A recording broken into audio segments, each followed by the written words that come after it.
Isaiah Collier still has a case to be considered the best point guard in his draft class. This is floor and ceiling. Let's break him down. With Isaiah Collier, there's nowhere to start except at the basket. The USC point guard is nearly unstoppable once he gets downhill. Built with wide shoulders, an NBA-ready frame, and an explosive first step, Collier can get into the paint almost at will. In his only season in college, we saw just how often this can happen. For his freshman year, more than half of Collier's total shots came at the basket, with 3/4 of those being self-created. The Trojans playmaker made a little under 62% of his shots there, which is improvable, but it's also worth noting this was on very high volume. In general, Collier had the ball in his hands a lot as a freshman point guard, and he should have the ball in his hands as well at the next level, but not as much. His super high, nearly 30% usage rate, I think, should go down. But for this season, he was definitely productive, putting up 16 points per game and being relentless attacking the paint. This last part, I'm sure, will translate, but I'm also curious to see Collier play in transition even more in the NBA since his tools as a finisher all translate over to the open court. Despite being right-handed, Collier loves to go left on his drives. He did so on 75% of them, and then it's just super tough to stop him. For one, Collier is very physical. The Georgia-born guard can genuinely bump defenders out of his path and then play some bully ball to finish at the rim. However, he isn't just feasting on physically weaker players. It's important to note that Collier has real finesse to his game as well. He can be patient out of screens, putting defenders in jail and protecting the ball. He's able to snake pick and rolls, and he's shown an ability to suddenly change speeds or direction. It's also worth pointing out just how much Collier gets to the free throw line. He shot about 6 free throws a game, and he had an astronomical 49.7 free throw rate. That basically means that Collier got 1 free throw attempt per every 2 field goals. The former 5-star prospect's profile is a little tricky, as we will get into, but he lives at the basket and at the charity stripes, which are 2 of the most efficient shots any player can take. Collier is also really enticing as a playmaker.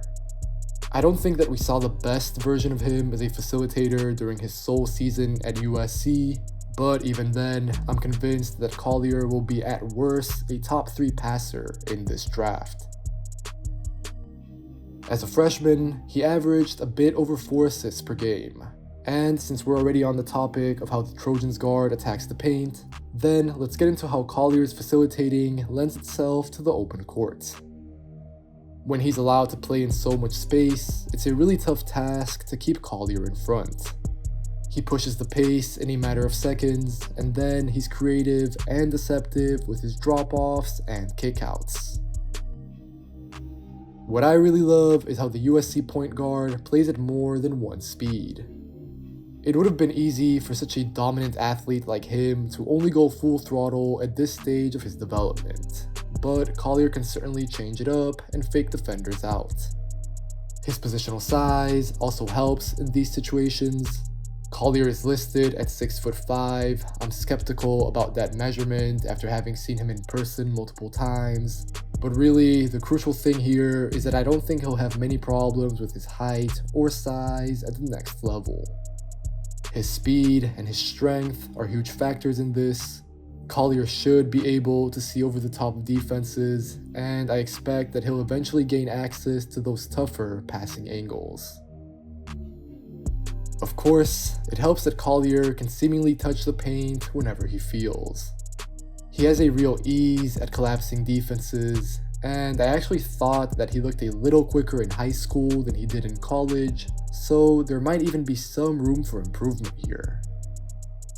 Again, it would be easy to assume that Collier's production is simply based on his physical tools, but that's not true, and it would be doing him a disservice. Collier understands how to force rotations and get defenders to show help. When this happens, this opens up his teammates, and the USC guard is usually accurate and timely with his deliveries. One of my biggest takeaways is that Collier creates the types of shots that NBA offenses want. He can do this out of a live dribble, and he can also do so in the pick and roll. Broadly speaking, I think Collier is at his most effective when he's at his most simple. As I'll dive into, I thought USC got too clever with their usage of him at times. Really, Collier's most efficient look is usually just going to be him getting a ball screen. Once he's deep in the paint, he takes away the defending big, and then he can find his own big. Or when he forces a team to enter rotation, he sparks the possibility of a wide open three. The biggest question that Collier faced for most of the season was regarding his turnovers. In all fairness, this was valid, especially early on, as Collier started out averaging 4.1 assists to 3.6 turnovers. However, things did improve after Collier missed a month of action in January due to a hand injury. In his final 11 games as a Trojan, Collier put up 4.5 assists to a much better 2.8 turnovers. To be clear, right now, I'm not super worried about these turnovers. Collier had a massive amount of responsibility as a freshman, the entire USC team had a very rough season, and there's always bound to be a learning curve for point guards once they go up a level. In some ways, Collier's season reminded me of Cade Cunningham's at Oklahoma State. Obviously, he's a very good NBA-level passer, but he can also be casual or sloppy and pick up avoidable turnovers that way. Again, I'm not sure that the conditions Collier had as a playmaker were incredible this season at USC, but he has to be more secure with the ball given that he's the one organizing and leading his team. Maybe I'm being slightly harsh, but I see Collier as a starting level point guard in the NBA, rather than as the late lottery pick that I've been seeing more discussion about. I'm expecting the most from him, while also acknowledging that his passing should likely look better than it did in college once he's playing in a modern NBA offense. The other question going back a few years about Collier is about his jump shot. The USC prospect has a sort of two-motion, not super fluid jumper that has been inconsistent. In today's NBA, it's almost impossible to be a point guard if you cannot shoot, or at least this would mean a lot of limitations for yourself and your team. It's fair to say this could be Collier's swing skill. In particular, I'm looking at how he shoots off the dribble. As a freshman, he shot 28% off the bounce from 3, which is a stark comparison to how Collier shot 37% on stationary 3s. Typically, I would be encouraged by that figure from catch and shoots, and to an extent, I am. If this holds up, then the USC prospect becomes more scalable next to other guards or primary initiators. However, he should have the ball in his hands most of the time. That's why for Collier, being able to pull up off the bounce might be more crucial than spotting up. Broadly speaking, I don't find Collier to be a bad shooter. I think he's willing and able to make tough shots, but he is streaky. Early on, defenders are going to go under on Collier's shots, and they're going to dare him to make them pay. We saw some positive signs as a freshman. Collier shot about 34% from downtown on a trifecta of 3s per game. He also flashed a step back, typically to his left. But overall, this outside shot will continue to be an important question since it will help determine the space and defenses that Collier gets. At this juncture, the USC guard is slightly more comfortable pulling up from the mid-range than he is from 3. Collier will need this in his toolbox as well, because his drive will get taken away at times. If his jumper becomes a viable threat, defenses have to guard him closer, and that gives him the possibility to use his speed and finishing. I've liked the flashes when Collier has used a ball screen, remained patient, and risen into his jumper after creating space. This works out of picks, as well as when he's up against a big on a switch, so all of that bodes well for his NBA future.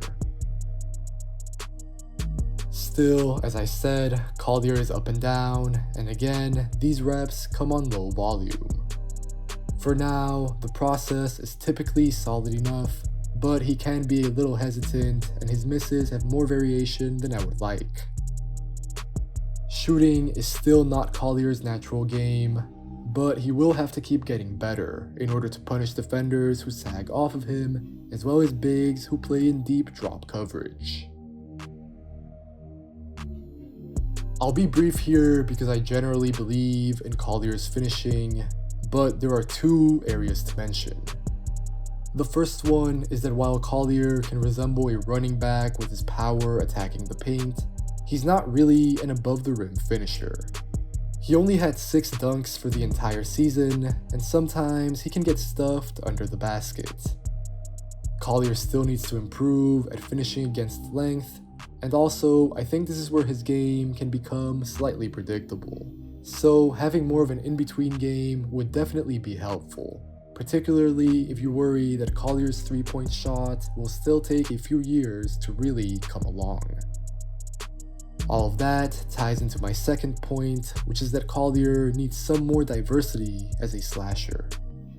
Being able to operate in those in-between areas will be key, but for now, Collier does not have a consistent runner or floater.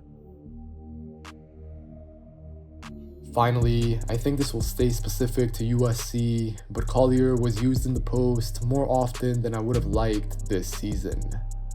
I suppose that the idea was to use him as a mismatch with his strength and vision, but these reps always look sort of forced to me, and they took Collier away from doing what he does best.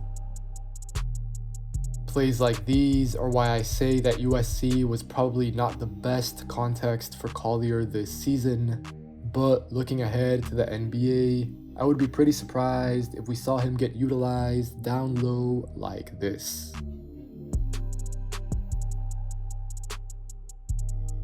Defense is not going to be what a team drafts Isaiah Collier for, but there is room for him to be better than what he showed at USC. Mostly, I'm saying that based on tools. Collier can see the floor as a passer, so I think that the means are there for him to also see the floor as a defender if he stays engaged. He's got an explosive first step, a strong frame, and pretty good size, but for most of the season, Collier just did not bring a sense of urgency on this side of the ball.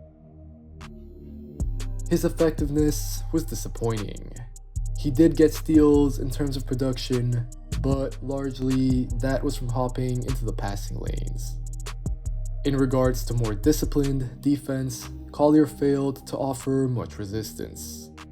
It was generally easy for attackers to blow past him, which should not be the case given his athleticism, and Collier then lacked the will to really make second or third efforts. To be fair, his offensive workload was huge. At the next level, less will immediately be expected from him, so hopefully that reactivates some of Collier's defensive motor.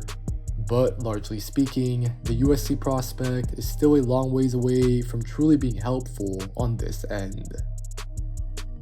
The hope is that his offensive value can offset this. Plus, I'm not even convinced that Collier will ever truly get tough assignments on defense. But both right now and looking ahead, he's pretty limited because of his low level of activity, his below average length, given that Collier will likely measure in with close to an even wingspan, and finally his lack of switchability, which makes it harder for Collier to be stashed away on defense. Isaiah Collier's offensive outlook is why he's a lock for my top 10 and most likely my top 5. He's a super slasher who I think will finish really well, a very good passer who projects better in an NBA setting, and a more willing shooter than he's given credit for. However, after this up and down season, it is logical to question Collier's on-ball dominance and versatility, his inconsistent shot, and his defensive fit. As always, if you enjoyed this video, make sure to leave a like, make sure to leave a comment telling me what you think of Isaiah Collier, and if you enjoy the channel, if you want to watch more content like this, make sure to subscribe. Take care, and I'll catch you guys next time.